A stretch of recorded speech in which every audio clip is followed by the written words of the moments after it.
y dará a luz un hijo, y llamarás su nombre Jesús, porque él salvará a su pueblo de sus pecados. Mateo capítulo 1, versículo 21. Bienvenidos a la lectura del libro El deseado de todas las gentes, por Elena G. de White. Capítulo 4. Un Salvador os es nacido.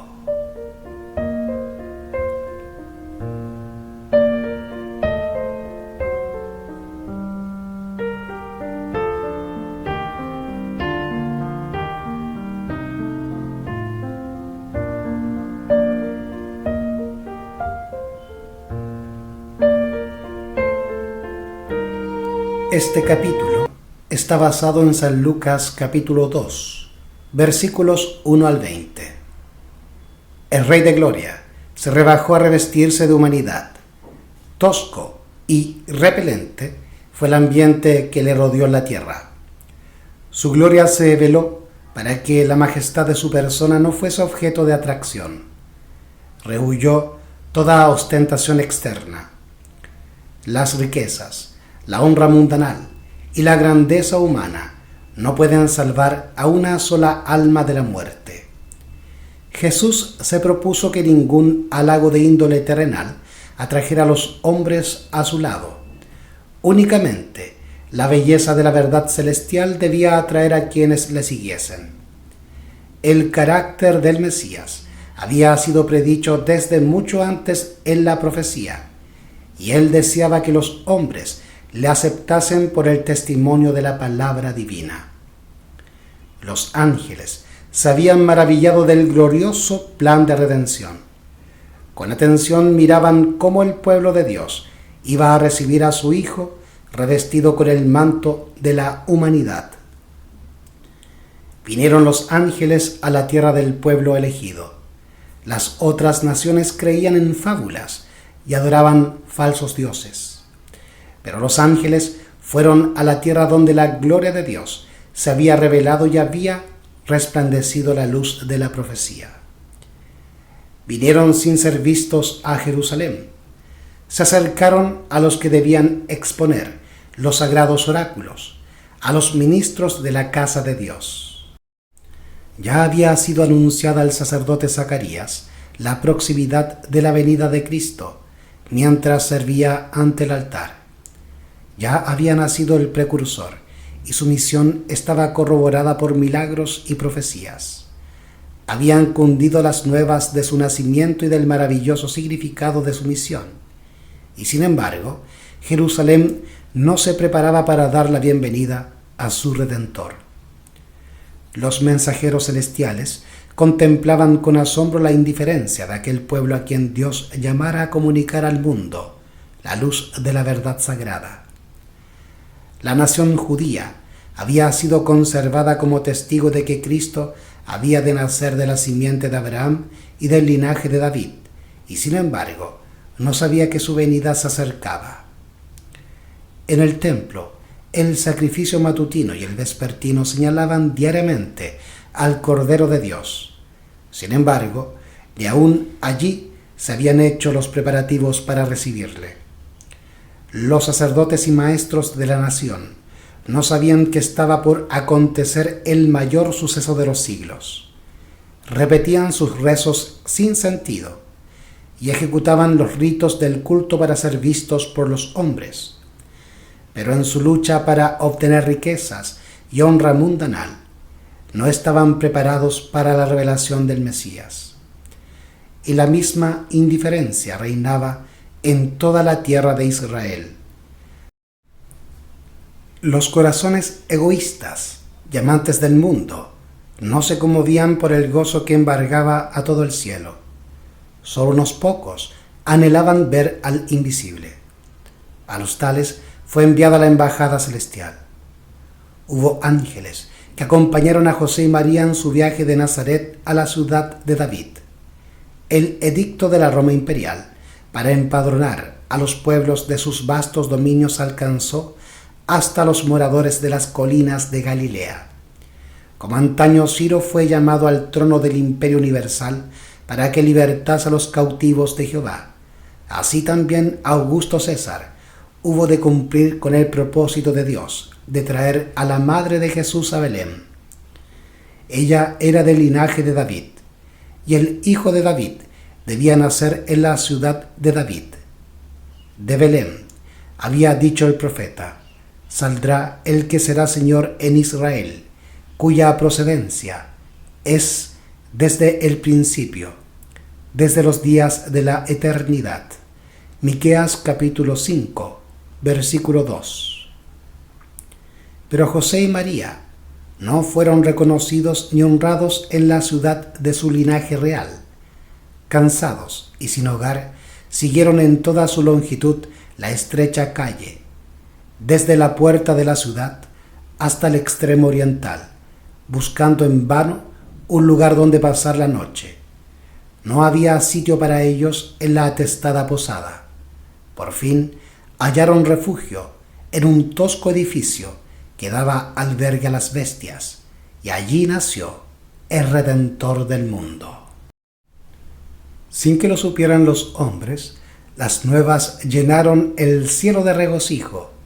Los seres santos del mundo de luz se sintieron atraídos hacia la tierra por un interés más profundo y tierno. El mundo entero quedó más resplandeciente por la presencia del Redentor. Sobre los collados de Belén se reunieron innumerables ángeles a la espera de una señal para declarar las gratas nuevas al mundo.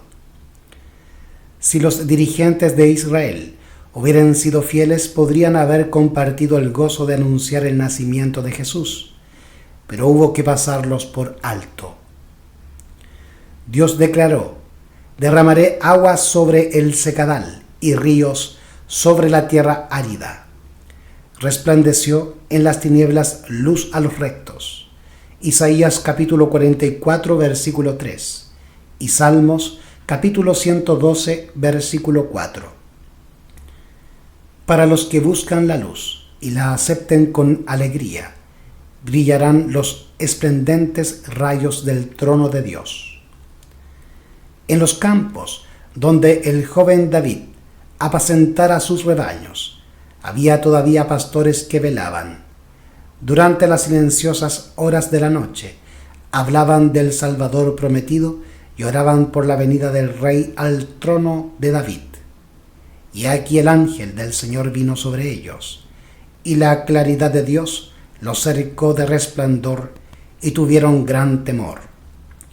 Mas el ángel les dijo: no temáis, porque he aquí os doy nuevas de gran gozo, que será para todo el pueblo, que os ha nacido hoy en la ciudad de David un Salvador, que es Cristo el Señor.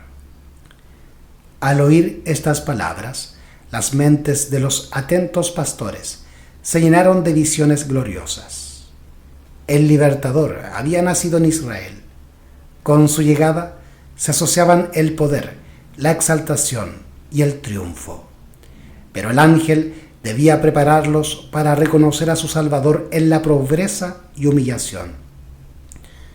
Esto os será por señal, les dijo. Hallaréis al niño envuelto en pañales, echado en un pesebre. El mensajero celestial había calmado sus temores, les había dicho cómo hallar a Jesús. Con tierna consideración por su debilidad humana, les había dado tiempo para acostumbrarse al resplandor divino. Luego el gozo y la gloria no pudieron ya mantenerse ocultos. Toda la llanura quedó iluminada por el resplandor de las huestes divinas. La tierra enmudeció y el cielo se inclinó para escuchar el canto. Gloria en las alturas a Dios, y en la tierra paz, buena voluntad para con los hombres.